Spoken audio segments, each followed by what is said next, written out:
Welcome to Zwida Media. If you're new to this channel, please subscribe. Don't forget to like, comment and share. Here's a new video for today. Enjoy.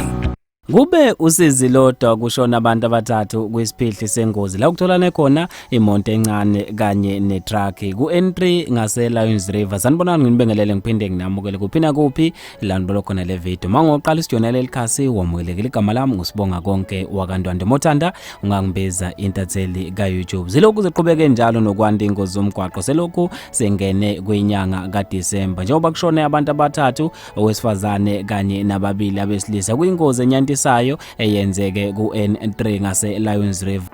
Ukulumela abezosizo oluphuthumayo kwaZulu Natal uRobert Mackenzie uthi abantu abathathu bashone ukujuqu khona engozini yetruck kanye nemonto encane kwathi yedwa waba nemhuzu kanyana usizwe khona endaweni yesigameko. Bathi ke imininingwane yabantu abashonile namanje ibingakahlonzwa. Imbangela yengozi bathe iphazamise ukusebenza komgwaqo yizeke noma bezosizo oluphuthumayo basebenza ngokusikhandla uklina wona umgwaqo. Bathi namanje imbangela yengozi ibingakaziwa. Kube ukuthi lokho iqhubeke njalo ke nokwanda ingozi njengoba ke qale wona uDisemba. Bathi ke abantu bafisa ukuthi sengathi bengashayela ngokucophelela emgwaqeni bephinde futhi bebe nokubekezelelana. Bafethu ke lezi indaba ezibhlungu ngendlela emangalisayo. Sithi ke dudu kubangani kanye nezihlobo. Safisa ukuthi ke kulama holiday sengathi emgwaqeni ningaba nokucophelela. Mina nje ngithathela YouTube bafethu sengiphuma kanje asiqedeke khona lapha kwi comment section.